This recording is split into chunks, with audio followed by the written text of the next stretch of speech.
Plataforma de información musical y radio online. Rutas Alternas. Escucha. Siempre es un gusto conocer artistas nuevos, artistas que están trabajando activamente en las escenas emergentes de varios países. Sin duda, una ciudad muy importante para la música lo es Oxford, en Inglaterra. Y tenemos el gusto de saludar a Carlos Posada, que es vocalista, integrante de Long Island, una banda de reciente manufactura, pero que es una agrupación que está en despegue, con música nueva, y de todo esto nos va a platicar Carlos. Hola, Carlos. Hola, Gilberto, ¿cómo estás? Muy bien, ¿y tú? Muy bien, gracias. You told me that you have relatives in Colombia, right? Exactly. Yeah, I have a lot of family in Colombia. Who I was in Colombia. When was the last time I was in Colombia? I think maybe last year I was in Colombia. But my father is Colombian. He's from Barranquilla. Ah, cool. I was raised and born in England, but I go back to Colombia all the time. But like I was explaining to you, my Spanish is not so good, más o menos, but it's not perfect. So I think it's better that we talk in English, I think. Yeah, there's no problem. As I told you, Carlos, I was amazed to find the music of Long Island, not only with this song, your new song, but I have reviewed your past song, your past work, and it's amazing. Thank you so much. I really appreciate that. It's nice. I was going to ask you, how did you find the band? I was so interested to know. Probably in some review or some PR. I don't know. I'm like old-fashioned guy, so I like to still read in magazines, listen radio, and I read in your PR that you have a very good press from a lot of guys that I admire a lot, like Hugh Stephens or Tim Robinson or Lauren Laverne. It's amazing that they have great goals for you. Yeah, we've been very lucky to be supported by a lot of the radio DJs here in the UK.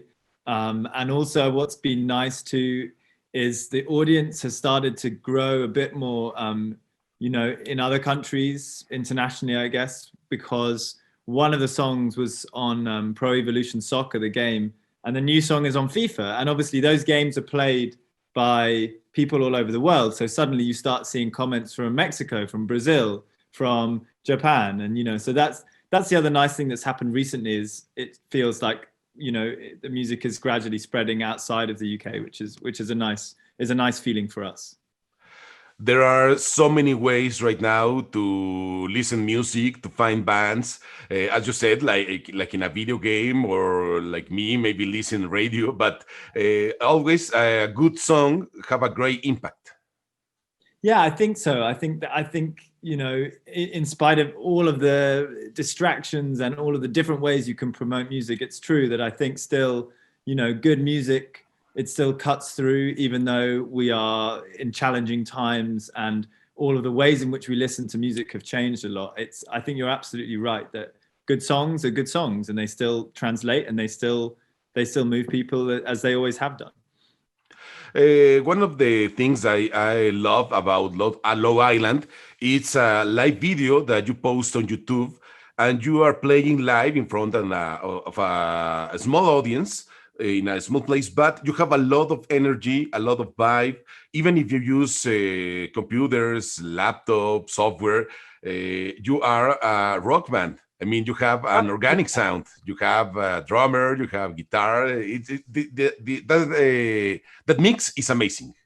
Yeah, I think that's always been important for us, is that even if you're going to use electronics or laptops, that it feels like a live experience, And I think all the bands we admire, like Radiohead and LCD Sound System, they all do that. They're able to kind of create music that at times sounds very electronic, synthesized, maybe laptops are involved, but it always feels like a live experience. And I think that's always been really important to us. And that combination of, acoustic sounds and electronic sounds is very much at the heart of what we're doing at the moment. Carlos, your new song, Don't Let the Light In, it's your first song in almost a year, right? Correct, exactly. Yeah, it's the first song in almost a year. What happened during this year? Good question. So we released an EP at the end of last year, and then we've been basically away recording an album, and this is one of the first songs, and we were just been recording. We were in France just before the world kind of went into lockdown in February. I'm now back in France recording lots of stuff, filming lots of stuff to promote the new music that's coming. I guess we were just recording and writing new stuff, but it's very strange. Like when the last time we released music, everything was kind of normal as things are, and then suddenly everything has changed. And actually, even the way that we release music now and think about releasing music has changed, because when we were releasing music last year, it was all geared around playing live and going on a tour.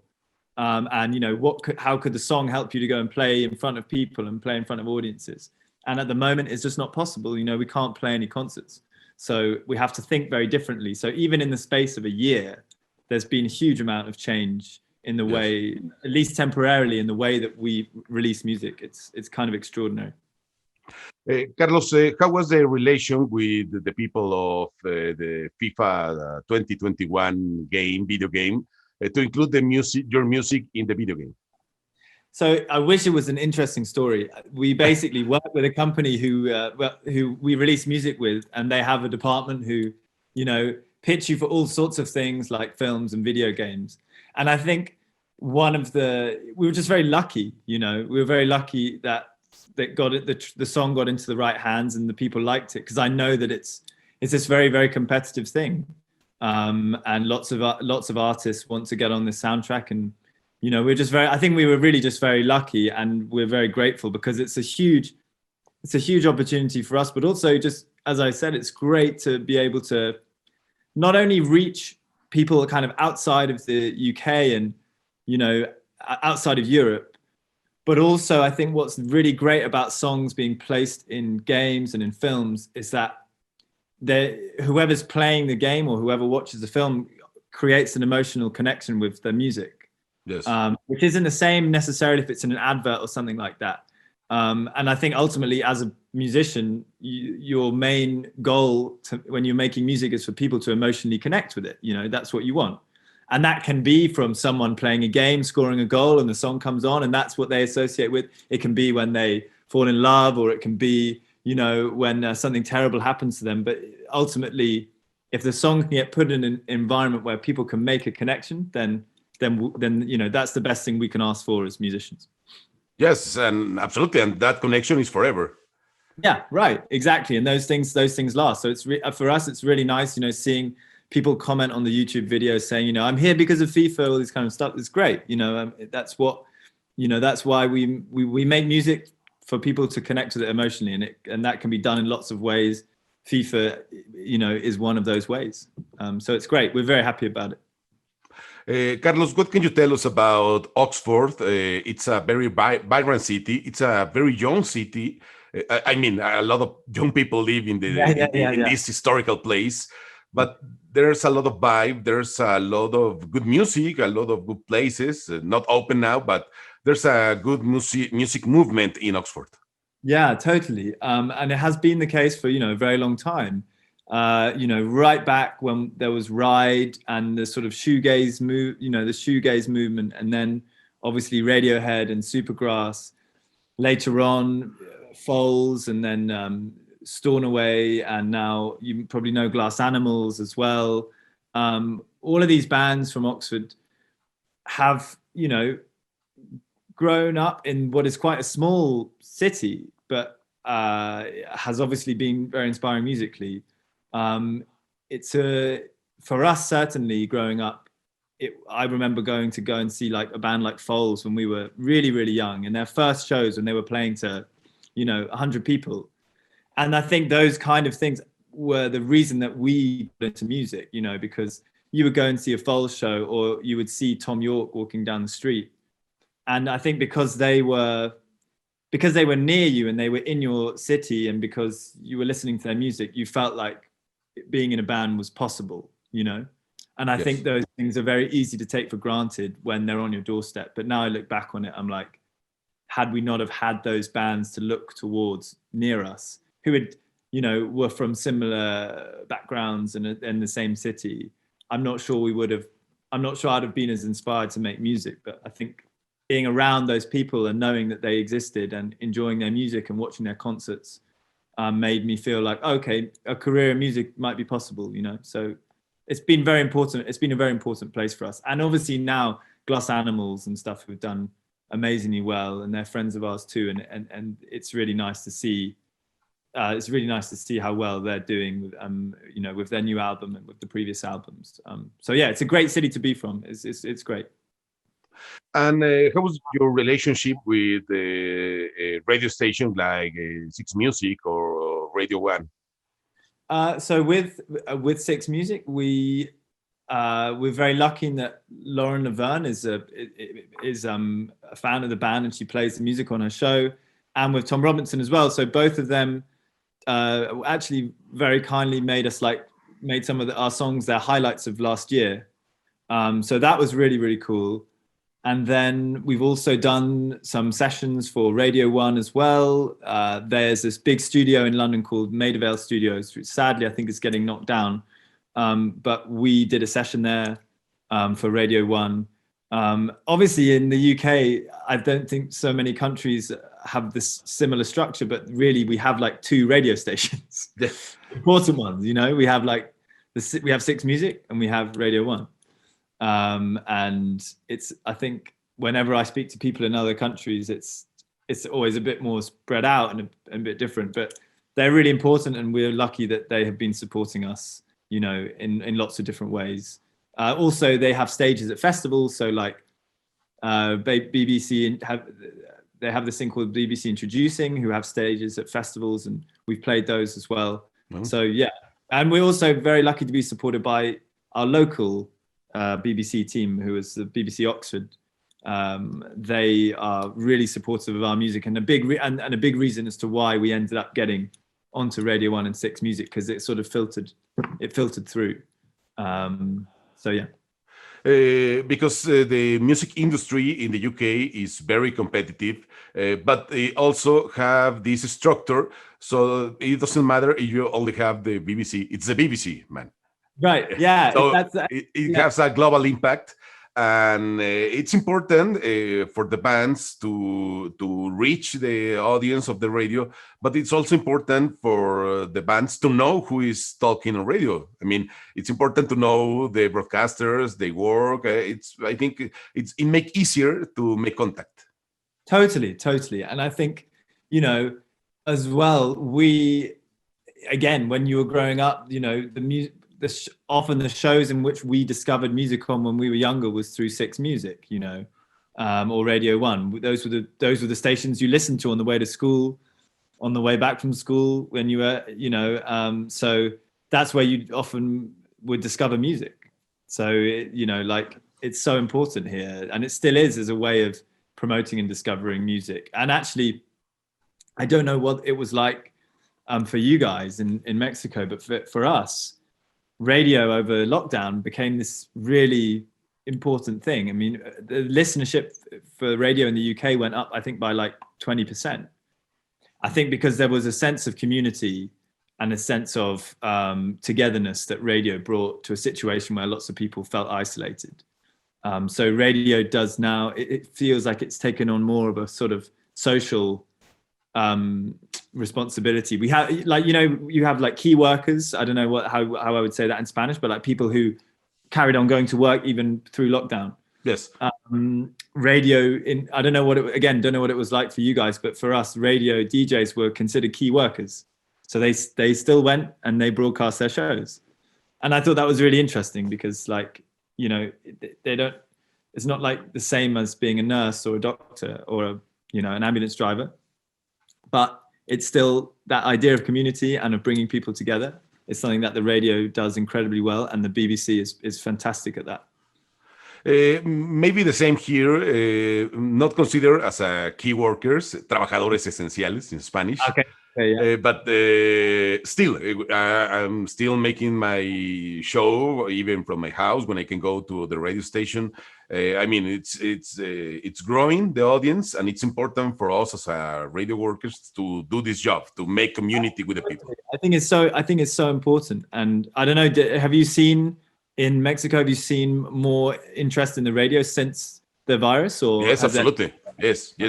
I'm not sure that it's 20%, but I'm pretty sure that it's important that more people is listening radio in their houses. Nowadays, maybe a lot of people are taking back the normality, their jobs and things in the street.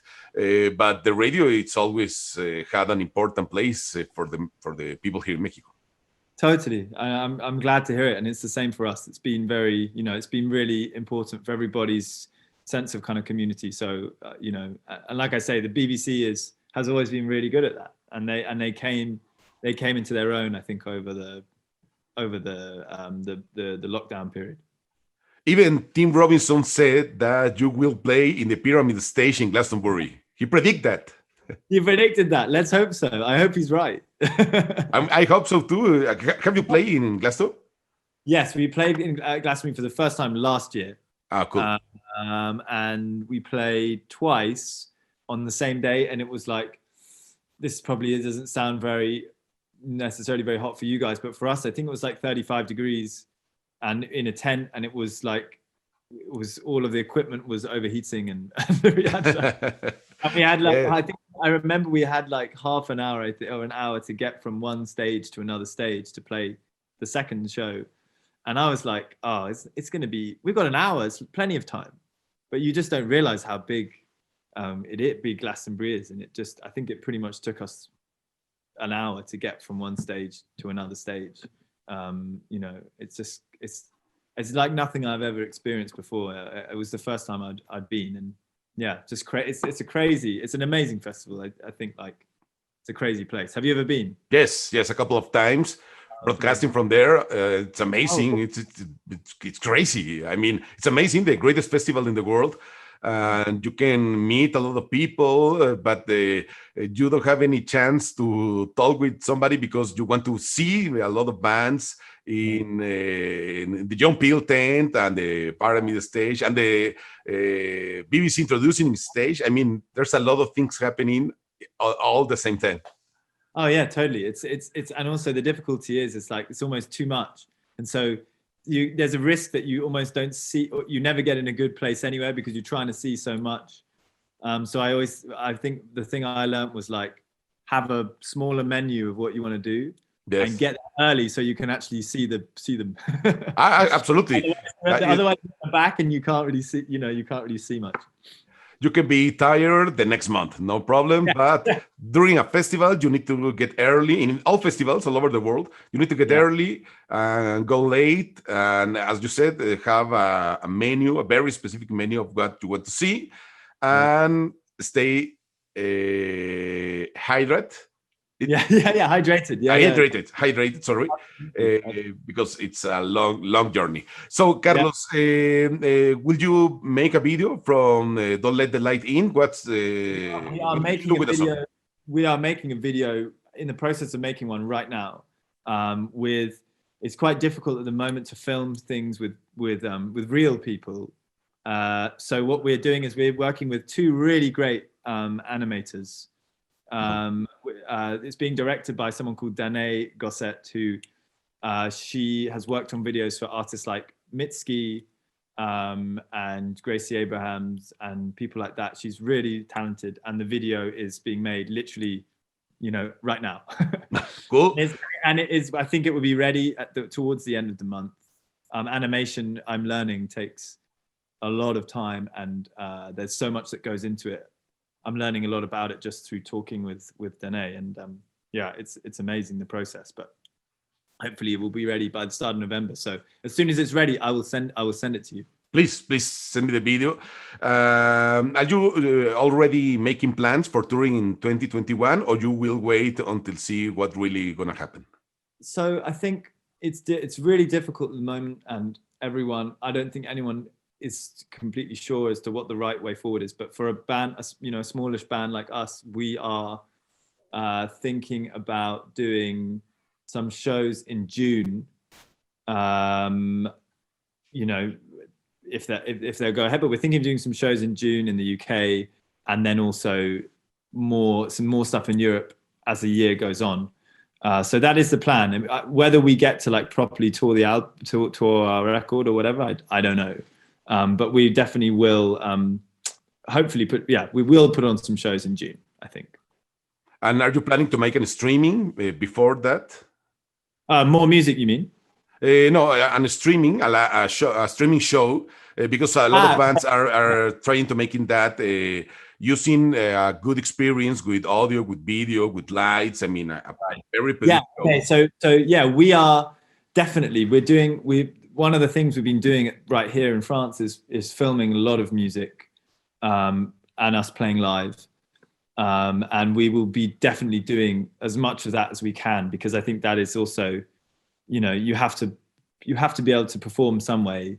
It's just such an important part of what you do, and I don't think you can just, go without it for the next 6 months until everything comes back to normal. So we will definitely be doing some live streams and some live performances on video. Hopefully, with partnering with radio stations or with other different channels and things like that, because otherwise, what are we going to do? Yes. There's nothing else we can do right now. We have to do something. Yes. During that, I look forward to see you here in Mexico. I hope that your tour will bring you here. We would love that. We would absolutely love that. Have you heard about some festivals, some music in Mexico? I'm sure I have. Am I right? Is there a Lollapalooza in Mexico? No, it's in South America, in Chile, Argentina. Yes. Okay, but it doesn't come to Mexico. Okay. No. So which are your big ones? I don't know much about the music scene. You can play in Corona Capital, that take places in Mexico City and in Guadalajara. I live in Guadalajara. Okay. So there are a lot of festivals. There's also a festival called Pal Norte in Monterrey in the north. So the offer of festivals in Mexico is quite big. So you can even choose if you want to come in the spring or in the fall. Wow. Okay. Awesome. During the summer, there are no festivals because it rains a lot and it's very difficult. But the main festivals are in the spring, like Vive Latino, the most important Latin American festival that takes places in Mexico City. But there are also bands from all over the world. It's a very, very big festival. Wow. Yeah. I remember, I don't know, are you a Radiohead fan? Do you like Radiohead? Yes, a lot. So I remember they did, over lockdown, they did did like an at-home series. And I think there was some footage of them. I can't remember which festival it was, playing at a festival in Mexico. And it was one of the more, how do I say this? One of the more like up for it crowds of all of the things I watched. Like one of the best crowds I think they had. Yes, it's crazy. Yeah. They play the last few tours. They have played in a venue called Foro Sol. It's one of the biggest in Mexico, like a stadium, like 60,000 people. And it's always a couple of sold outs and the people go crazy all the time. It's amazing. I would love to be at one of those shows, because I guess also it's just when they come, it's more rare, and so when it happens, it's like it's this huge moment. I know. In that venue happens Vive Latino Festival, and around the venue there's a lot of space. It's a place with a lot of gardens. I mean, it's a big place. So a lot of bands have played there in Foro Sol, like Arctic Monkeys, and Tame Impala have to postpone the show that they have planned to this venue this year because the coronavirus. But a lot of bands wanted to play there because it's an amazing place. Not the place itself, but the people, the audience. Crazy. It's crazy, very crazy. So this venue is where? Sorry, this is in Guadalajara? No, it's in Mexico City. It's in Mexico City. Okay, yes. Got you. Okay, yeah, yes. That sounds amazing. I would love to experience that. Well, Carlos, looking forward to see you here in Mexico. Congratulations for the song and your work's amazing. And looking forward to see you live here. We would love that. And the last thing I was going to say was one of my favorite songs of all time is, I believe, a Mexican song. I think is Cucuru Cucu en Paloma. Is that an old Mexican? Is that a traditional Mexican song? Yes, there are a lot of singers that have played the song, but yes, it's a Mexican. Because there's a version that is in an Almodovar film called Habla con ella, and it's sung by a Brazilian guy called Caetano Veloso. Yes, it's amazing version. That's my favorite, one of my favorite versions. But I was thinking when we were speaking, I was like, I think that's probably one of my favorite songs of all time. But I didn't realize only until I did the research that it was a Mexican tune. It's like a traditional old Mexican song. Right? Yes, traditional Mexican music. But even a great musician like Caetano Veloso make a version of the song. Yeah, so different to how it's sung traditionally, right? Yes, because the music with the mariachi sounds very different than himself with the guitar. Yeah. It's amazing. But I love. It's one of my favorites. So I wanted to share that. When you come to Mexico, you have to go to listen mariachi and ask them to play Cucurru Cucu Paloma. That would be incredible. That would make my day. That's one of my dreams. Well, Carlos, thank you so much for the chat with Rutas Alternas. Thank you so much for having me. I really appreciate it. Plataforma de información musical y radio online. Rutas Alternas. Escucha.